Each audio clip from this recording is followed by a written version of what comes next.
Students, this is Anshu और आज हम डिस्कस करने वाले हैं क्लास 12 बायोलॉजी प्रैक्टिकल का एक बहुत ही इंपॉर्टेंट टॉपिक जिसका नाम है स्पॉटिंग। जब भी बच्चे प्रैक्टिकल के लिए जाते हैं तो दो ही चीज़ों से उनको बायोलॉजी में डर लगता है, एक तो है स्पॉटिंग और दूसरा है वाइवा। तो चलिए हम एक बार देख लेते हैं कि स्पॉटिंग क्या है जिसको लेके बच्चों के बीच में इतना दहशत है और क्यों ये इतना इससे डरते हैं। तो मैं आज आपको वो तरीका या ट्रिक बताऊंगी जिसकी वजह से आप, अगर आपने थोड़ा सा भी अपने बायोलॉजी प्रैक्टिकल को कॉलेज में किया है कभी भी, तो आप ये बहुत ही आराम से कर लोगे। क्योंकि स्पॉटिंग को करने में और स्पॉटिंग में जो हमें कमेंट्स लिखने होते हैं उसके लिए हमें थोड़ा सा अपने माइंड को इस तरीके से तैयार करना होता है कि जैसे आप स्पॉट देखिए तो आपको पॉइंट याद रहे कि मुझे कमेंट किस तरीके से लिखना है।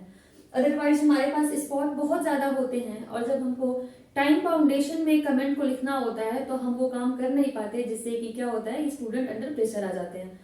तो चलिए हम आपसे ये बताएं कि किस तरीके से आप इसकी तैयारी करेंगे, क्या क्या पॉइंट दिमाग में रख के आप कमेंट करेंगे। तो इसे शुरू करने से पहले मैं आपको थोड़ा सा बता दूं कि स्पॉटिंग है क्या। स्पॉटिंग में बेटा, जब आप लैब में जाते हो और इंटरनल एग्जामिनेशन हो जाता है तो एक्सटर्नल एग्जामिनेशन के समय जो हमारे एग्जामिनर आते हैं वो आपको एक कॉपी देते हैं और कॉपी में वो बताते हैं कि कुछ स्पॉट यानी कि स्पेसिमेन रखे गए हैं लाइन से, उनको आपको देखना है और देख के 2 मिनट के अंदर आपको उसके बारे में कमेंट लिखना है। कमेंट का मतलब क्या क्या वो पॉइंट्स हैं जिसकी वजह से आप पहचान रहे हो कि ये जो स्पेसिमेन या जो भी ऑर्गेनिज्म है वो पर्टिकुलर ये ऑर्गेनिज्म है। मतलब कि 6 स्पॉट रखे रहेंगे आपके प्रैक्टिकल में, 6 स्पॉट होगा। स्पॉट का मतलब है, आपने बायोलॉजी में देखा होगा कि ग्लास जार होता है, शीशे का जार है, उसमें कुछ ऑर्गेनिज्म को रखा गया होता है, वही स्पेसिमेन या स्पॉट कहलाता है। तो हमारे सिलेबस में तो कई सारे स्पेसिमेन है, कई सारा स्पॉट है, मगर कुछ इंपॉर्टेंट जो मुझे लगता है वो मैंने आपको यहाँ लिख दिया है। अगर आप इतना करके जाते हैं तो आप अपने स्पॉट में बहुत ही कॉन्फिडेंट फील करेंगे। तो पहले इसको डिस्कस कर लें, फिर यहाँ पे आते हैं। तो इम्पोर्टेंट में देखिए कुछ स्लाइड्स आपको मिलती हैं। स्लाइड क्या होता है वो मैंने ऑलरेडी पहले की वीडियो में बता रखा है कि स्लाइड में किसी भी ऑर्गेनिज्म का सेक्शन काट के उसका परमानेंट स्लाइड बना के रखा गया होता है, जिसको आप माइक्रोस्कोप यानी कि सूक्ष्मदर्शी में लगा के देखेंगे और देख के आपको पता करना है कि किस चीज का स्लाइड बना हुआ है। तो स्लाइड में कुछ स्लाइड है हमारे सिलेबस में, जैसे कि टीएस ऑफ टेस्टिस है, टीएस ऑफ ह्यूमन टेस्टिस, मानव वृषण की अनुप्रस्थ काट। दूसरा है टीएस ऑफ ह्यूमन ओवरी, मानव अंडाशय की अनुप्रस्थ काट। और एक है टीएस ऑफ ब्लास्टुला। तो generally examiner TS of testis या टीएस ऑफ ओवरी को प्रेफर करते हैं, ब्लास्टुला भी आप देख सकते हैं। अगेन कुछ हमको ग्लास के जो शीशे का जार है उसमें फॉर्मेलिन सॉल्यूशन के अंदर रखे हुए जीव दिखाई देते हैं, उनमें भी कुछ इंपॉर्टेंट है, जैसे स्कैरिस।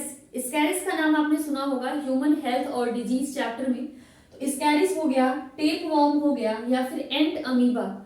एंट अमीबा को बेटा जी आप स्लाइड में कर लो। एंट अमीबा जनरली स्लाइड ही दी जाती है, मगर स्कैरिस और टेप वॉर्म आपको ग्लास जार में मिलेंगे, यानी कि फॉर्मेलिन सॉल्यूशन के अंदर रखे गए रहेंगे। फिश हमको मिलेगा स्पेसिमेन के रूप में। आइकॉर्निया, जिसको कि जलकुंभी बोला जाता है, ये भी इंपॉर्टेंट होता है, ये हमको मिलेगा ग्लास जार में यानी कि स्पेसिमेन में। कैक्टस, जिसको कि नागफनी बोलते हैं, ओपनशिया, ये भी आपको स्पेसिमेन की तरह मिलेगा। मेटाफेज और एनाफेज स्टेज, ये तो बहुत ध्यान से कर लेना।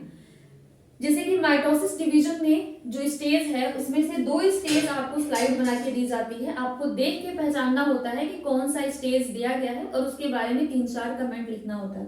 तो 2 स्टेज पढ़ लेना, मेटाफेज और एनाफेज के बारे में, यही दोनों दिया जाएगा। पहचानोगे कैसे? अगर सूक्ष्मदर्शी में देख रहे हो और आपको इक्वेटोरियल प्लेट यानी कि सारे के सारे क्रोमोसोम एक जगह दिखाई दे रहे हैं तो मेटाफेज स्टेज होगा। अगर हमारे जो क्रोमोसोम यानी कि गुणसूत्र हैं वो थोड़ा डिस्टेंस पे हैं, दूर भाग रहे हैं एक दूसरे से, तो वो एनाफेज स्टेज होगा। सूक्ष्मदर्शी में इससे ज्यादा कुछ दिखाई नहीं देगा, तो आप यही पहचान लेना कि मेटाफेज कौन है, पास में क्रोमोसोम होंगे इक्वेटोरियल प्लेट पे। एनाफेज में क्या होता है, क्रोमोसोम अलग हो रहे होते हैं अलग अलग पोल पे जाने के लिए। तो आप ऐसे इसको देख के कर लोगे। अब आइए कि अगर आप एग्जाम में गए हो तो जो आपको कॉपी दी जाती है, ये मान लो आपकी कॉपी है, तो उस कॉपी पे किस तरीके से आप अपने स्पॉट को लिखोगे, कैसे पहचानोगे। तो चलिए देखते हैं। सबसे पहले तो यहाँ पे मैंने 6 स्पॉट बनाए हैं। ये ग्लास जार को मैंने बनाया है और मैं अपने हिसाब से कोई भी 6 यहाँ पे रख दी हूँ ऑर्गेनिज्म को, जिसके बारे में आपको यहाँ कमेंट लिखना है। तो जब आपको कॉपी मिलेगी, मान लीजिए 6 स्टूडेंट हैं, रोल नंबर वाइज आपको बुलाया जाता है स्पेसिमेन के लिए। तो पहला ये मान लो फर्स्ट स्टूडेंट की कॉपी है, तो फर्स्ट स्टूडेंट सबसे पहले जो स्पॉट नंबर 1 होगा, ये मान लीजिए बेटा जी स्पॉट नंबर 1 है। अभी आपको ये दिख रहा है कि मैंने इसमें स्टेरिस लगा रखा है। उस समय जहां नाम लिखा गया रहता है स्केरिस, उसको कागज से कवर कर दिया जाता है कि जो स्टूडेंट है वो देख ना पाए, वो खुद से पहचाने। तो पहले एक बच्चा जाएगा एक स्पॉट के पास, उसको 2 मिनट का टाइम दिया जाएगा बेटा। 2 मिनट के अंदर स्पॉट नंबर 1 पे जो बच्चा है वो इसका एक रफली डायग्राम बनाएगा। रफली डायग्राम का मतलब समझ रहे हैं?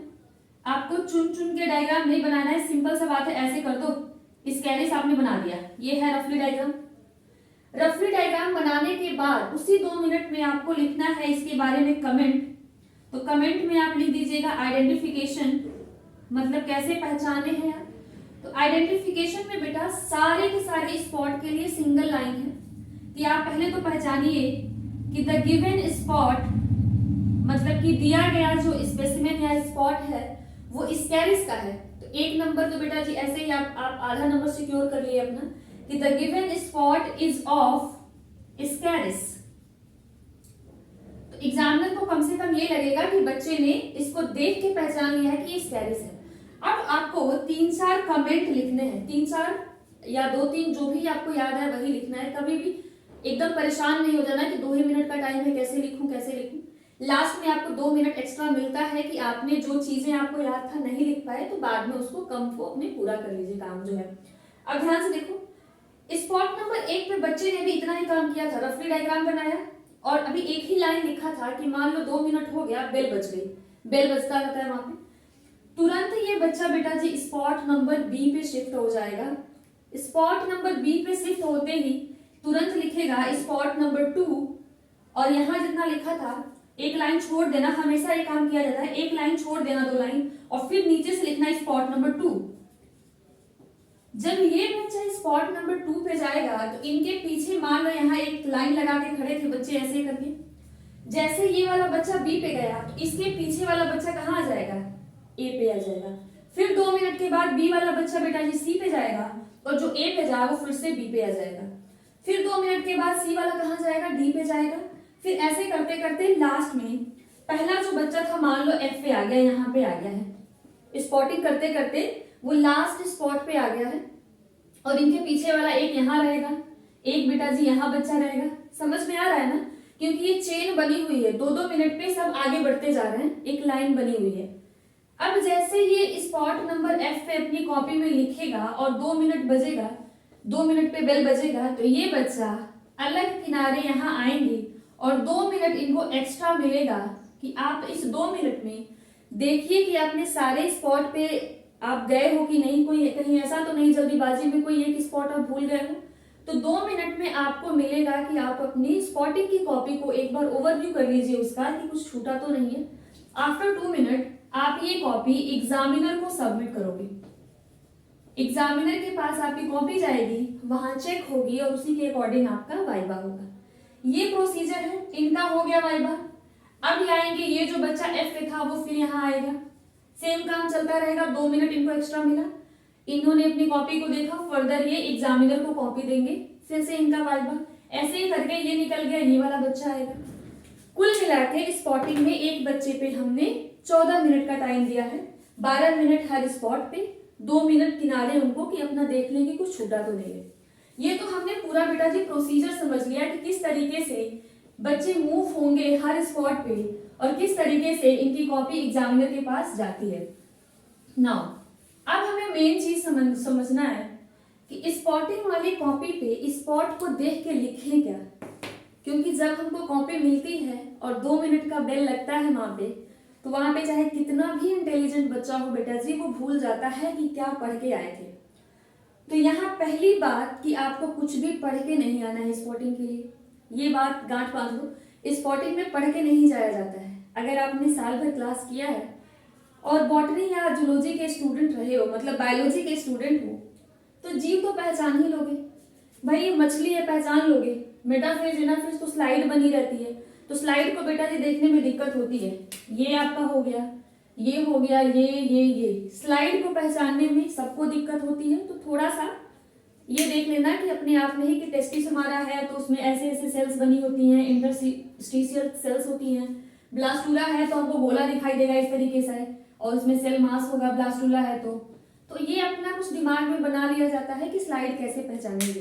बाकी स्लाइड आपको 2 ही मिलेगा, 2 से ज्यादा स्लाइड नहीं रखी जाएंगी। 4 तो आपके ये वाले रहेंगे जो ग्लास जार में रखा रहेगा।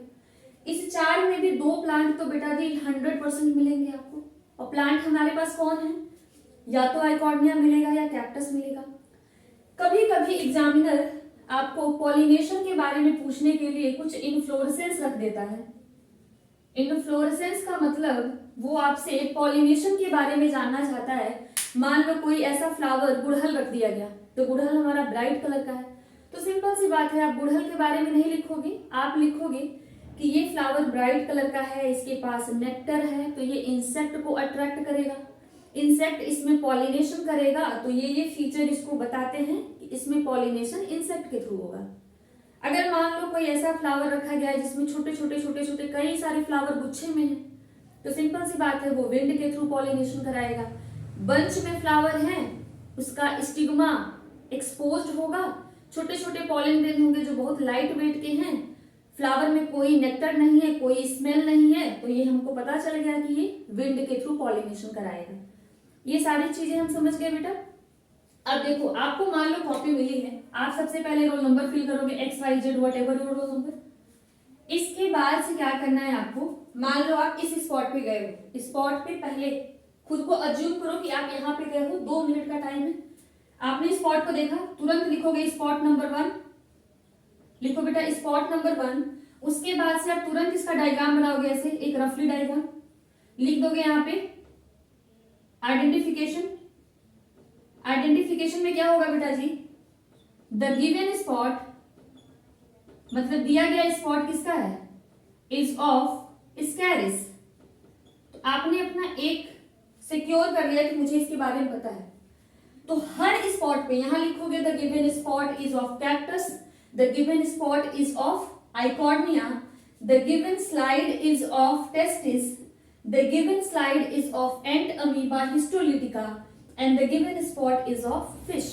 हिंदी वाले क्या लिखेंगे, दिया गया जीव एक स्कैरिस है, दिया गया जीव नागफनी है, दिया गया पौधा है नागफनी का पौधा है, दिया गया पौधा हमारा आइकॉर्निया यानी कि जलकुंभी का पौधा है। तो एक आपको पहला कमेंट हमेशा यही लिखना है।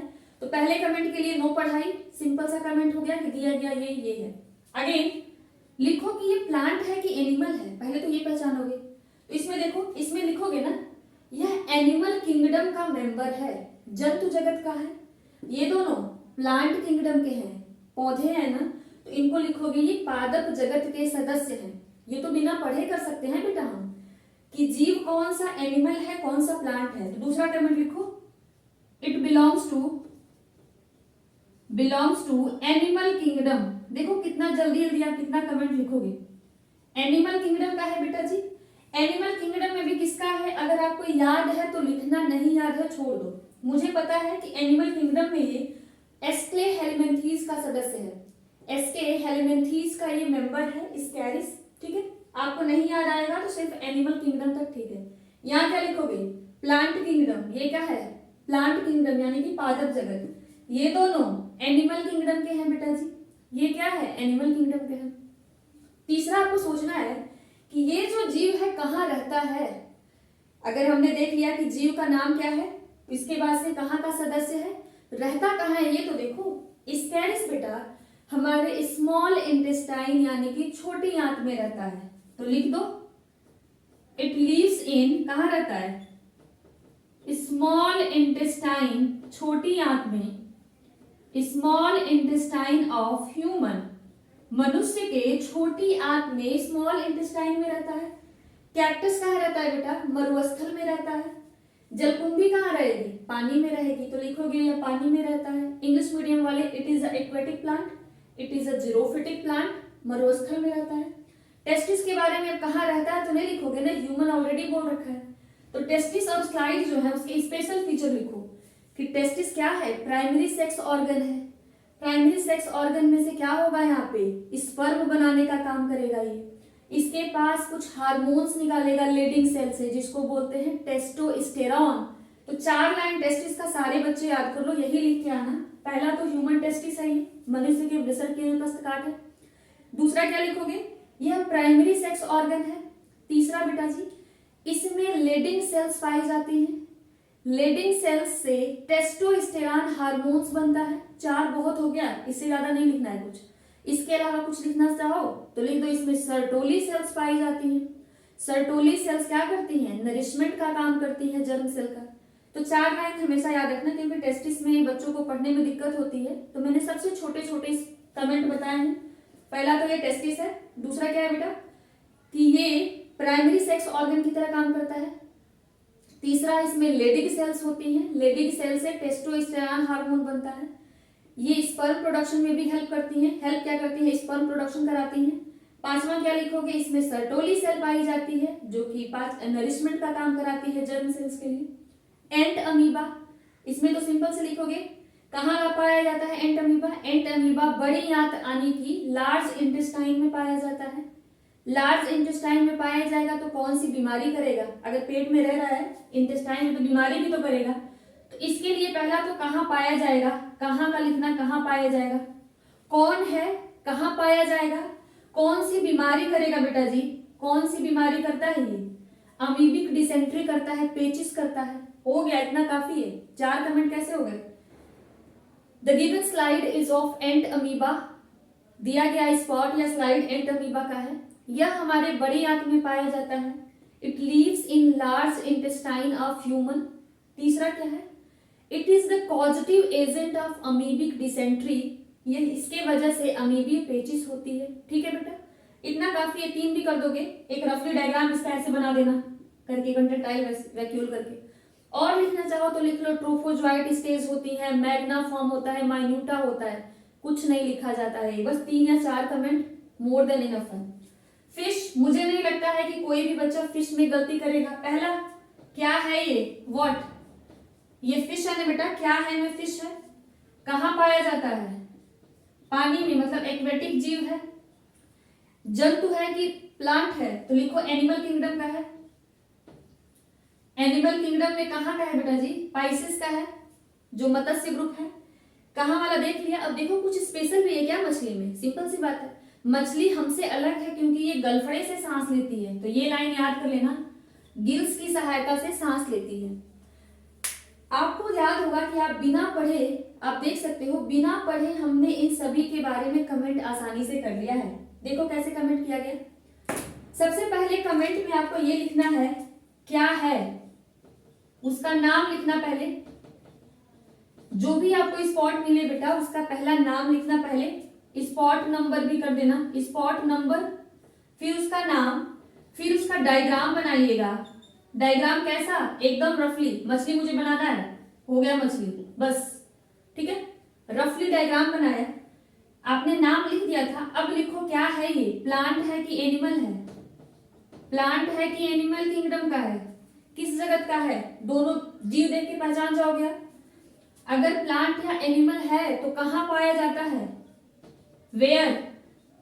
अगर प्लांट है तो जीरोफिटिक है, यानी कि रेगिस्तान में उगता है, कि एक्वेटिक है, पानी में पाया जाता है। अगर कोई बीमारी फैलाने वाला है तो कहाँ पाया जाता है, इंटेस्टाइन में पाया जाता है। इंटेस्टाइन में भी कहाँ पे, लार्ज में कि स्मॉल में। देख रहे हो कितना आसान से हो रहा है, बिना पढ़े सारी चीजें होंगी। पहले नाम लिखा, डायग्राम बनाया, अब पता करना है प्लांट है कि एनिमल है, फिर आपने देखा कहाँ पाया जाता है, वेयर, कहाँ पाया जा रहा है। उसके बाद से बेटा जी क्या लिखना है आपको, कहाँ के बाद से आप कुछ भी स्पेशल उसके पास है, या फिर पहले बीमारी लिख लो। अगर कोई जीव है तो कौन सी बीमारी कॉज करता है ये भी लिख देना।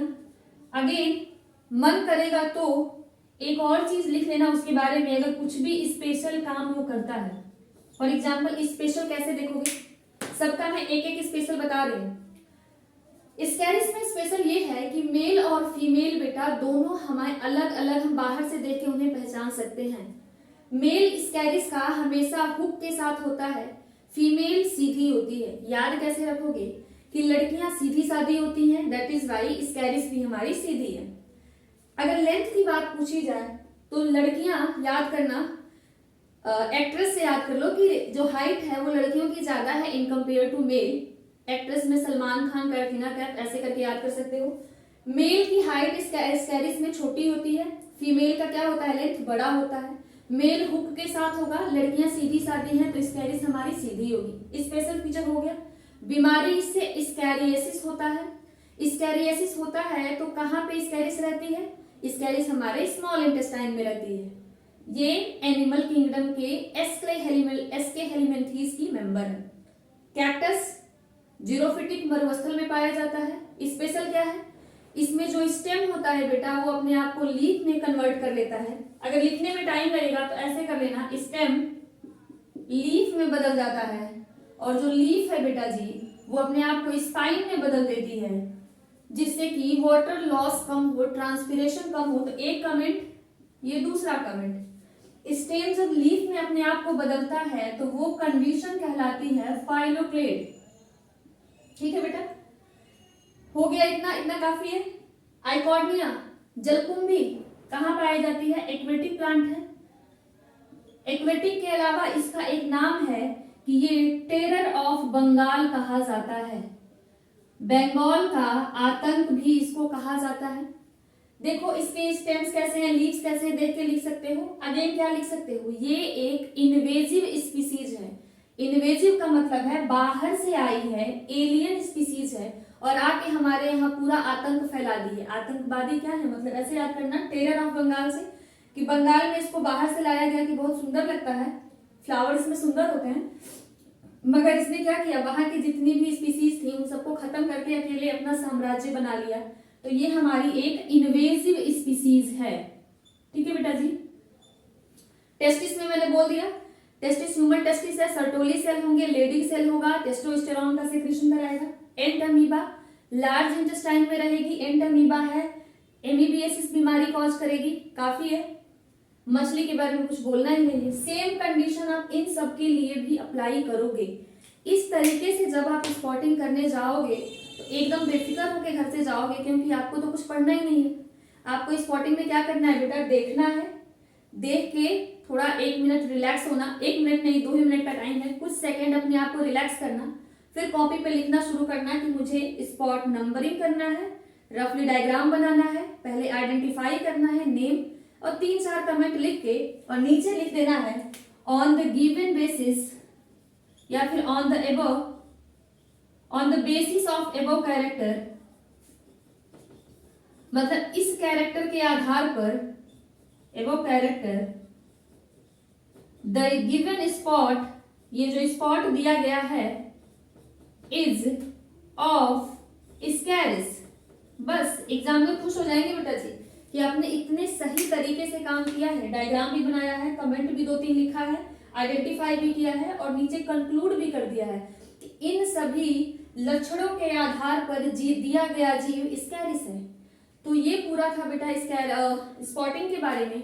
और कल या परसों जिनका भी प्रैक्टिकल है वो सभी ऐसे आराम से एकदम रिलैक्स होकर प्रैक्टिकल देने जाएं और आपका प्रैक्टिकल बहुत ही अच्छा होगा। All the very best for your practical examination. Thank you for watching.